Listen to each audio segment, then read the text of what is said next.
I sound like my mic level okay? Yeah, you sound fine. Okay. All right. Let me.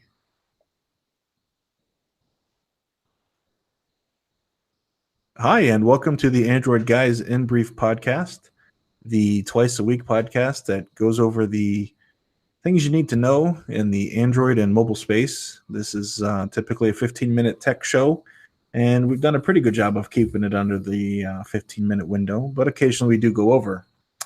Today is June 19th, 2018, and my name is Scott Webster. I'm the editor in chief for AndroidGuys.com. And joining me today, I have Andrew Myrick, an editor with the website. What's going on, Andrew? Not too much, Scott. How are you doing? I'm doing all right. It's been kind of a quiet past few days, maybe even since Memorial Day, but nothing major. All the device announcements seem to be kind of out of the way for now, and all the major carrier initiatives seem to be kind of quiet. So we've just got a few topics to go over today, mostly Google related stuff as I look at the agenda here. Do you want to take number one? Yeah. So a while ago, Google announced YouTube Premium and YouTube Music Premium were going to be coming, and they are now live for everyone. So it's available in 17 different countries, and YouTube Music is a new service designed around streaming with new recommendations, playlists, stations, search, trending videos, offline playback, and other different features, and costs about $10 a month. And then YouTube Premium is basically just a refreshed approach on the YouTube Red service, which has been available for, I guess, what's it been, like a couple of years now. Mm-hmm. And you get background play, YouTube originals, ability to download, and all of these are included for $12 a month. And then you can actually get 3 months for free if you haven't signed up before by heading over to youtube.com/premium, and you'll be able to sign up for a 3 month free trial, and then you'll have to pay the monthly subscription after that. But it Gotcha. seems like Google is trying to revamp and take advantage of its YouTube name recognition. Do you have you signed up to either one of these? I have them both. I have yet to play with them very much. I've been pretty busy on the side of things, but Gotcha. it's on my to-do list because I want to see if this is going to be what Google does if they want to replace Google Play Music in the future. Yeah, it sounds kind of counterintuitive to go to YouTube for music. I think of YouTube as a lean back watching experience, but man, some of these kids, I've been watching them, just get on there just to listen to music and, you know, whether it has a video or if it's just lyrics or, even artists put out different versions of their videos. It's kind of weird how YouTube has evolved into that, but looks like Google kind of sees that, understands it, and is moving that way. But if you have a Google Play Music account, that still stays the same. Is that right? That does stay the same for now. There are no announced changes that are coming, as far as I understand. But that could change in the future. We'll just have to wait and see what's going on with that. Right on. So let's move on to topic number two. This is the only one that's really not Google related. I know you're Uh, excited for this one. well, I am. It's after almost 2 years of being out, Pokemon Go is picking up friendship capability, and trading. So this gives users a whole new way or reason to play. Uh, it's supposed to roll out here within about a week, and so it sounds like it's going to benefit people who play with regular group of people. So it could be your friends, your family. It'll work in terms of friends. You'll be able to when you spin your Pokestops, you'll get gifts that you can't open yourself that are intended to be shared with other people. And when they receive the gift, they'll open it up, and whatever the item is, it will also come with a postcard letting them know where that was obtained. Basically, kind of let people know of spots out there in the world. And so when you send your friend a gift each day or however often you can move up the ranks of good friend, great friend, ultra friend, and best friend. And that is obtained by sending gifts 1 day, 7 days, 30 days, and 90. So you can do up to 200 gifts, or I'm sorry, friends, and just do your gifts, send them, work on your friendship. You can only level up once per day. So it looks like it'll take at least 1 week to go from a good friend to a great one. And so the benefit of that is you'll be able to see what your friends are catching, and you'll also be able to pick up some bonuses when you go to do gym battles and raids, things that'll increase your attack and also give you more premier balls after you beat the raid boss, give you a better chance of collecting or catching that legendary. Um, it also affects trading. So you can trade between yourself and other players. And to do that, it's going to cost Stardust. And to do that, you will pick your character or your Pokemon that you want to send. They'll have theirs, and you'll get a cost equated with that. And depending on how good of a friend you are, that cost will go down. So if you think you're going to get on there and immediately trade off all your legendary and kind of complete your Pokédex, it's not going to work that way. Uh, those types of characters, legendary, shiny, and those who aren't in your Pokédex yet, those are going to be called special trades, and you can only do one of those per day. And another catch of that is you have to be within 100 meters of each other. So nobody is going to be able to farm a bunch of regional exclusives or sit on a bunch of legendary and trade off to somebody across the country or across the world even. So that's an interesting take, and I like that because it doesn't mess with the general currency of the system. Um, you can decrease, I don't want to say increase, but you can decrease the cost.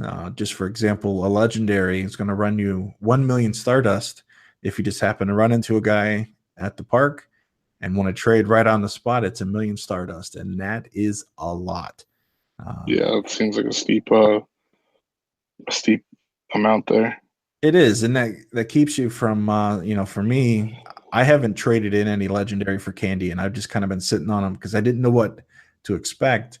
Um, that I thought, well, when my wife gets, she gets into it in the summertime, and we've been playing a lot, and there are a couple that she doesn't have, and I thought, well, I have no problem giving her one of those for any other character, but um, not at 1 million Stardust. she Yeah, doesn't. no. She doesn't have it, and I don't want to spend it. So, but over time, if you become an ultra friend, then or best friend, for instance, then it's only 40,000 Stardust, which is much more attainable and practical. But it rewards you for basically having a core group of people. If you go out and raid or just kind of get together on Community Day, it's pretty cool because you'll be able to trade in between each other. Also interesting is that you might have a perfect IV, or you might be sitting on some really strong Pokemon that you've been in. Not to say that but I've seen people at the park who have multiple phones or devices, and they're going around collecting as many guys as they can, and they Hmm. all kind of anticipate being able to just kind of roll them all into one account. Well, even if it was a perfect IV, the game is going to re-roll and redetermine what the levels are on that. So you're kind of stuck with what you have, and I think that's pretty awesome. I think that's pretty well thought out on Niantic's part. So should be pretty fun. The game, if you haven't played Pokemon Go in a while, it's a completely different game than it was. It's the same basic principle, but there's so many other features in there that if you loved it the first time around, just kind of fell off over the winter time or whatever, I encourage you to get back into it. It's a lot of fun. Andrew, do you play Pokemon Go? I downloaded it like 2 weeks ago. I used to play all the time the summer that it came out because it's a really good way to like actually get out of the house and go walk around, just to get some workout in during the day. But I haven't been. I have to dive back into it now. But with all these new changes and stuff coming out, I think I'm gonna do that and carry around my trusty, my handy dandy external battery to keep me going.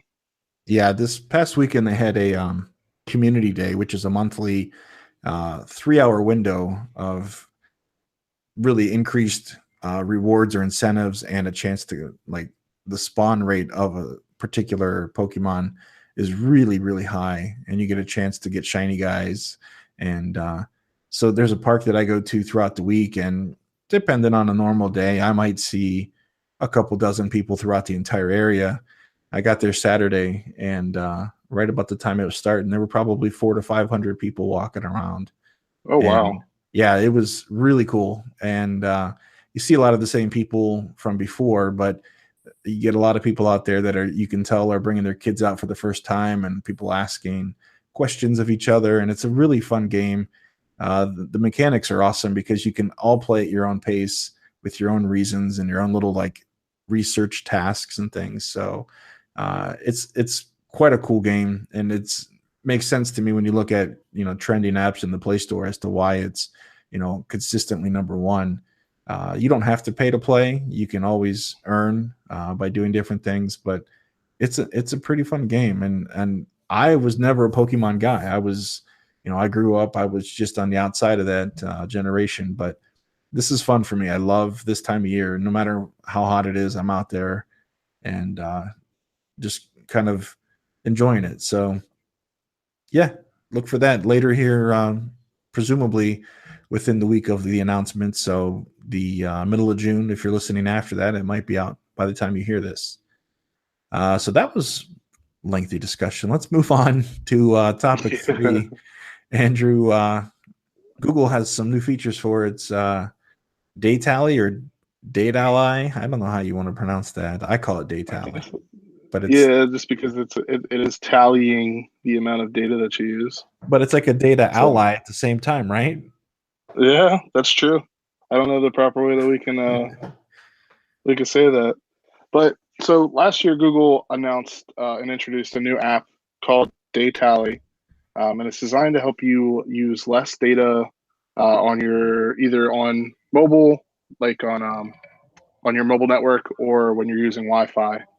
And the company has just introduced 4 new features: guest mode, which is going to let you stay in control of how much data is used, even when you let someone else borrow your phone.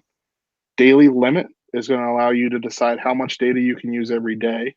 Unused apps will show you and stop your phone from sharing data that it shouldn't, even when the app is not being used. And you can even use the Datally app to uninstall any apps that you aren't using any further or any longer, just to keep your phone nice and clean. And then Wi-Fi map, which will make life so much easier for those who have like strict data limits and you go out and travel, but you need to get some Wi-Fi while you're out at dinner or out at the mall. The Wi-Fi map will make it easier for you to find Wi-Fi to connect to while you're out and around. And yeah, That's all cool stuff. I mean, yeah, each one of those is kind of like a almost like a major thing, and as a whole, there's a lot of control. If you're a mom or a dad and you've got a teen who, you know, maybe you're sharing data, this is a great way to kind of limit that. If your phone doesn't have that feature built into it, or if your carrier doesn't have an app or setting in your account, this is a really good way to get insight into what apps are using your data and to kind of get out there proactively and control that. I like it. I played with it when it first came out, and I don't really have an issue with data usage. 90% of my day is typically, I don't say 90, but a huge percentage of my day is on Wi-Fi. So I don't really need it, but now I'm really curious to see like the Wi-Fi map, because I wonder how much I could actually get away with, you know, just by proactively looking for some kind of connection to offload my data usage. yeah, it's just like one of those apps that you don't think you really need, but it's like interesting enough to just download. And if it can end up helping you, then I mean, it's a free app. What are you going to lose by at least just trying it out? And it's coming from Google, which is, in my opinion, even better. So you don't have to worry about it coming from like some sketchy third party source, like developer that you never heard of before. And are they mining your data? And are they actually going to leak your data? You don't have to worry about any of that since it's coming straight from Google. or stupid ads that pop up as a Oh man, cost. that's yeah, yeah. I like the unused apps. It's something that what is it? The Files Go that does as well. That Mhm. tells you kind of like what you're not using or how long it's been since you used it. That knowledge is pretty powerful to realize. Man, there's like 3 or 4 games that I have on here that I haven't touched since January. Maybe I should dump them. I can get back a half a gigabyte just by doing that. Same thing here. Just because you're not using the app doesn't mean it isn't in the background, kind of sipping at the data a little bit at a time. So check that Right. out in the Google Play Store. Yep. And as we mentioned before, it's a free download, so there's really nothing to lose there. Right. And let's move on to the final topic. Android Messages is now available on the computer or through the web. Tell us a little bit about what Google has done here, because I know we have the Android Messages for our phone, but now what are we looking at with Android Messages as a whole? So finally, Google's been working hard to bring RCS or rich communication services to Android. While this is not like iMessage, it, it's still kind of similar in some aspects. And this new update for messages brings us one step closer to being able to communicate with our friends and family and everybody from either your phone or the web, or from your computer. Um, this was announced a while ago, but it just got introduced and started rolling out to users today, and it will be rolling out to more users over the next week. So what you'll need to do is you'll actually have to go into the app, the messages for Android app on your phone, and enable messages for web. And then once that's enabled, you'll need to sync the accounts up on the web. I think you use a QR code, if I remember correctly, to get everything synced up. And then you'll be able to see all of your messages, your different threads, and you'll be able to use stickers and emojis and all that other kind of stuff, along with now messages on the mobile app has support for GIFs or GIFs, or however you want to pronounce that.